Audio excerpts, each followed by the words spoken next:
This video is for educational purposes only and not financial advice.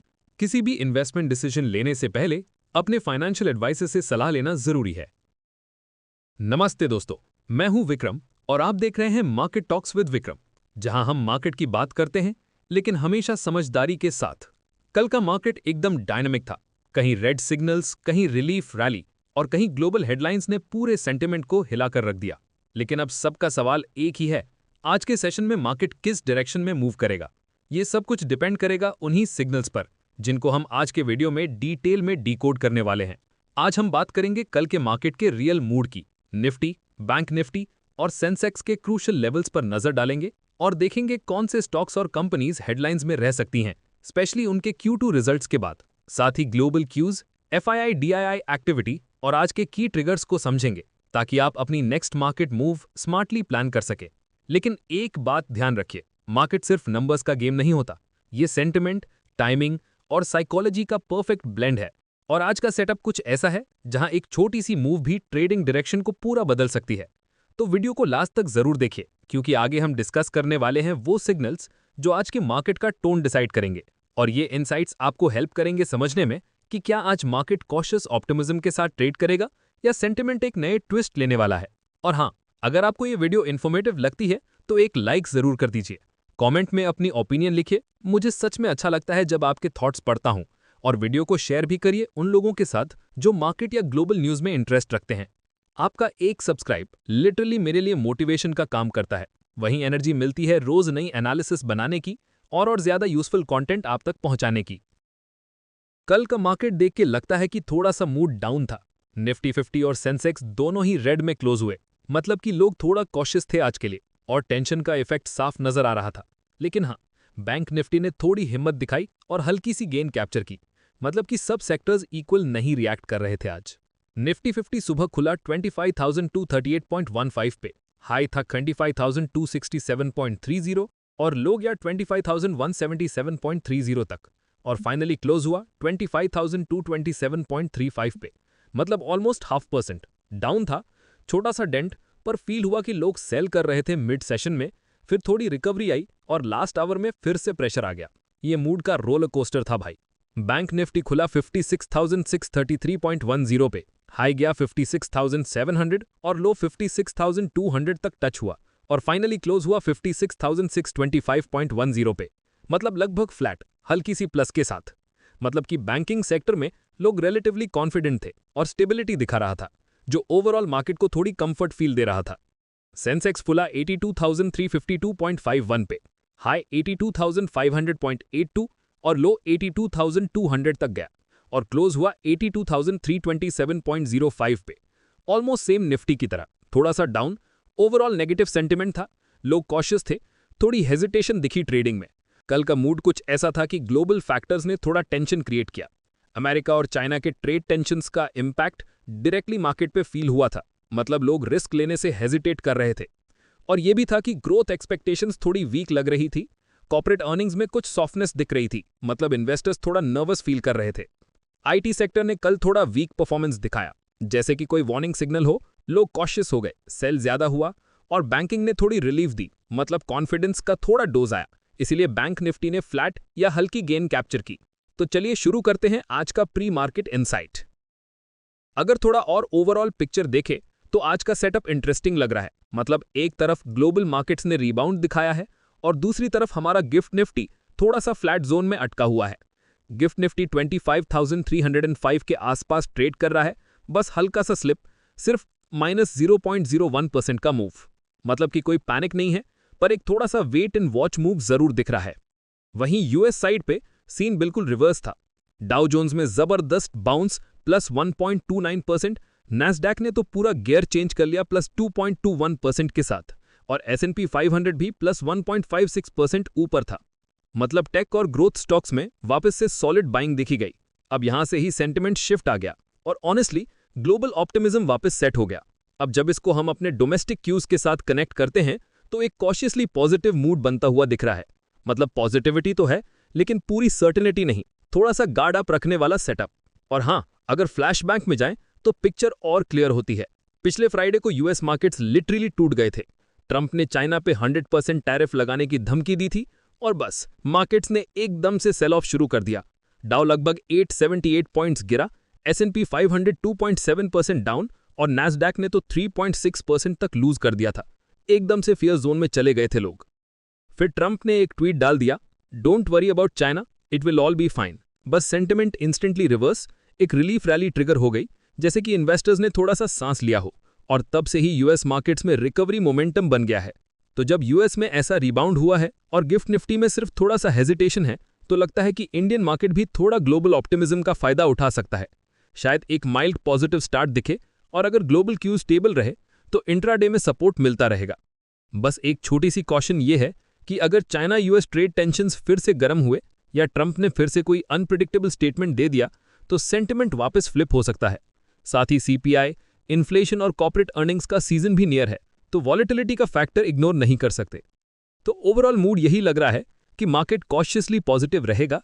Start decent हो सकता है, पर intraday में थोड़ा सा स्ट्रेस, प्रॉफिट बुकिंग और माइनर पुलबैक्स के चांसेस बने रहेंगे। ऑप्टिमिज्म के साथ थोड़ा सा अलर्ट रहना ही बेटर होगा। अगर हम एफआईआई और डीआईआई एक्टिविटी की बात करें तो कल का एफआईआई डीआईआई डेटा देख के लगता है कि मार्केट का मूड थोड़ा मिक्स था। मतलब एफआईआई ने कैश सेगमेंट में अराउंड 240.10 करोड़ का नेट सेलिंग किया, थोड़ा नेगेटिव प्रेशर क्रिएट हुआ, और ये देखा जाए तो ग्लोबल क्यूज के इंपैक्ट से भी लोग थोड़ा कॉशियस लग रहे थे। मतलब जैसे कि एफआईआई थोड़ा वेट एंड वॉच मोड में हो गए हों। डीआईआई ने ऑपोजिट साइड में थोड़ा हसल दिखाया, 2333.42 करोड़ का नेट बाइंग रिकॉर्ड किया। मतलब डोमेस्टिक इन्वेस्टर्स ने थोड़ा कॉन्फिडेंस दिखाया और मार्केट को सपोर्ट भी दिया, और यही वजह है कि आज का ओवरऑल मार्केट मोड ज्यादा डाउन नहीं हुआ। मतलब कि डोमेस्टिक प्लेयर्स का इंटरेस्ट काफी इंपॉर्टेंट है, और कभी कभी ये स्मॉल एफआईआईज के सेलिंग को बैलेंस भी कर देता है। और ग्लोबल क्यूज में अभी थोड़ा इंटरेस्टिंग ट्विस्ट आ गया है। देखिए, एक तरफ ट्रंप ने चाइना पे 100% टैरिफ लगाने की धमकी दे दी है, मतलब एकदम से ट्रेड वॉर वाली हवा वापस आ गई है, लेकिन साथ ही उसका टोन थोड़ा सॉफ्ट भी हुआ है। बोल रहे हैं don't worry about China, it will all be fine. मतलब क्लियरली एक बैलेंसिंग एक्ट चल रहा है, टेंशन क्रिएट भी कर रहा है और शांत भी करने की कोशिश। एंड अब ये भी खबर आ रही है कि ट्रंप और शी की मीटिंग साउथ कोरिया में प्लान हो सकती है, जिससे एक डिप्लोमेटिक थॉ का सिग्नल मिलता है। हाँ, टैरिफ्स नवंबर से लगने का प्लान है, लेकिन टाइमलाइन फ्लेक्सिबल बताई गई है, सो ये अनसर्टेनिटी शॉर्ट टर्म में थोड़ा वॉलेटिलिटी क्रिएट कर सकती है।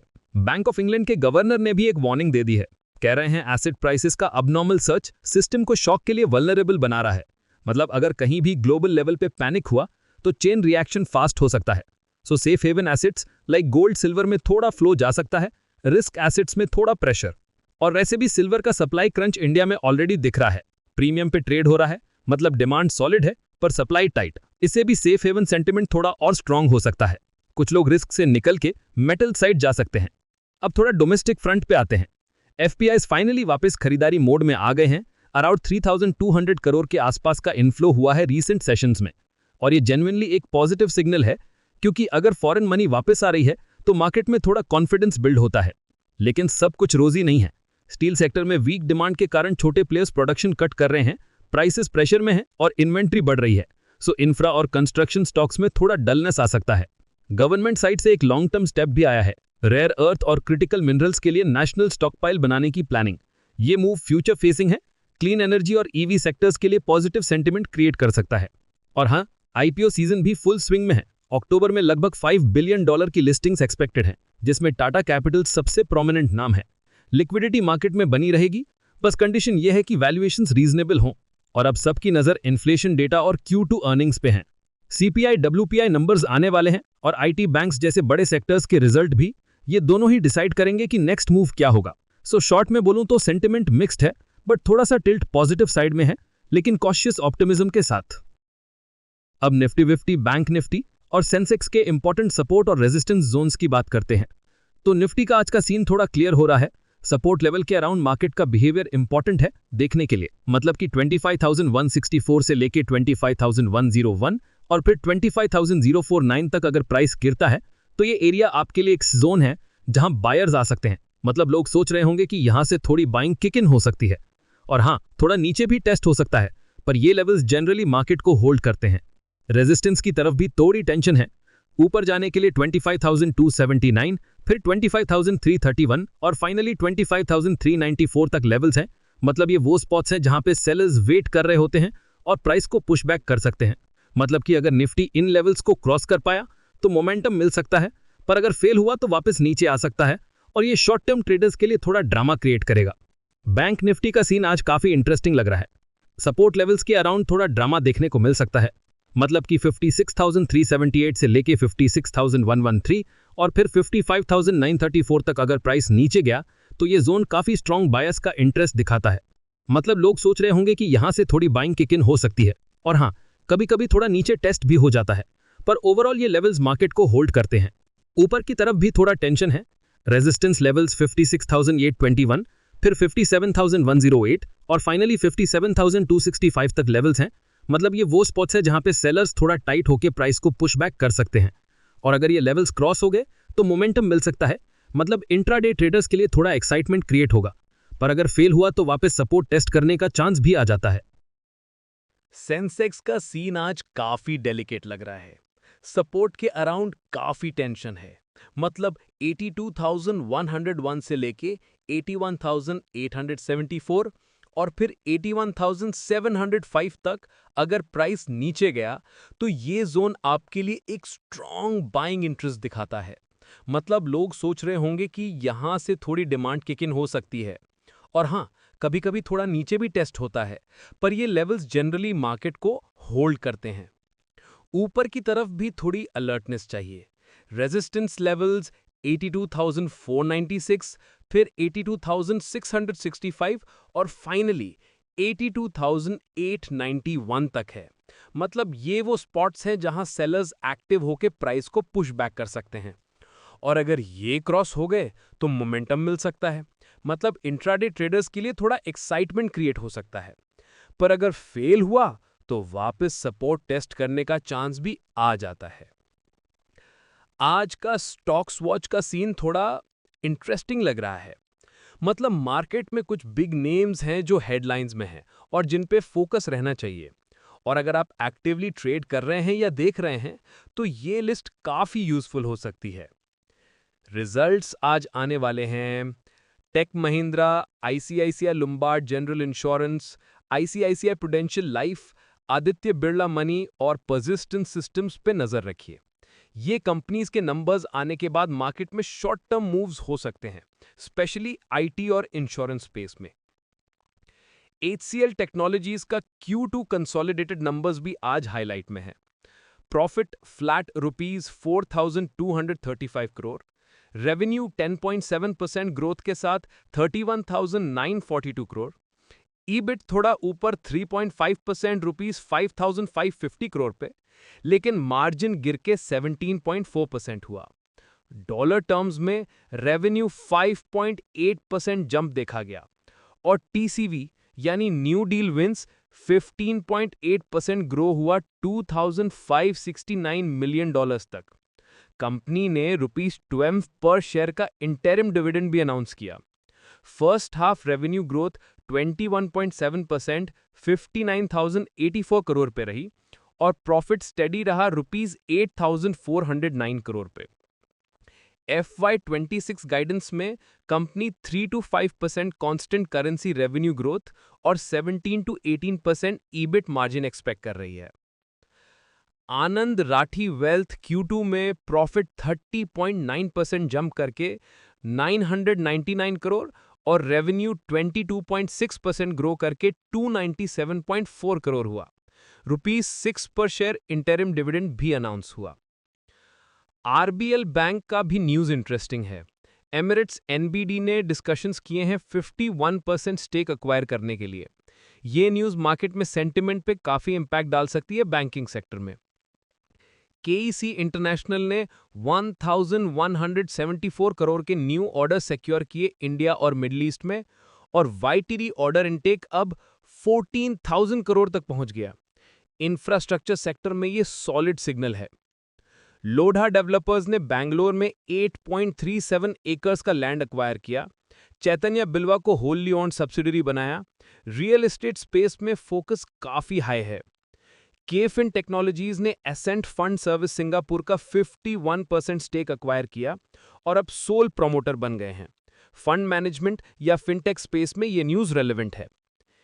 एचर मोटर्स में मारियो एल्विसी रिजाइन कर रहे हैं as chief growth officer EV, और कंपनी ईवी और कमर्शियल टीम्स को स्ट्रेटेजिकली इंटीग्रेट कर रही है। ईवी सेगमेंट में ऑपरेशनल रीस्ट्रक्चरिंग का सिग्नल है। ऑयल इंडिया ने एनईपीसीओ के साथ 1.4 MMS CMD natural gas supply agreement 15 साल के लिए साइन किया और NSPL पाइपलाइन का कैपेसिटी अपग्रेड भी कंप्लीट हुआ। एनर्जी सेक्टर में ये लॉन्ग टर्म ग्रोथ और इंफ्रास्ट्रक्चर प्ले को इंडिकेट करता है। 5 पैसा कैपिटल को सेबी ने ₹3 लाख का पेनल्टी लगाया मल्टीपल वायोलेशंस के लिए। कंप्लायंस और रेगुलेटरी एंगल का ध्यान रखिए। और एक्स डेट के लिए टाटा मोटर्स और LG इलेक्ट्रॉनिक्स को नोट करें। ये स्पिन ऑफ और मेन बोर्ड लिस्टिंग के मूव्स मार्केट में short term trading impact create कर सकते हैं। चलो दोस्तों, आज का सेशन यहीं खत्म करते हैं। अगर आपको ये एनालिसिस वैल्यूएबल लगा हो तो वीडियो को जरूर लाइक करें, कमेंट में बताएं कि आप किस सेक्टर या स्टॉक पर फोकस कर रहे हैं, और अगर अब तक चैनल सब्सक्राइब नहीं किया तो अभी करें, क्योंकि यहां daily pre market analysis and market से जुड़ी हर बड़ी अपडेट मिलती है। मिलते हैं नेक्स्ट अपडेट के साथ। Safe trading, smart investment. जय हिंद।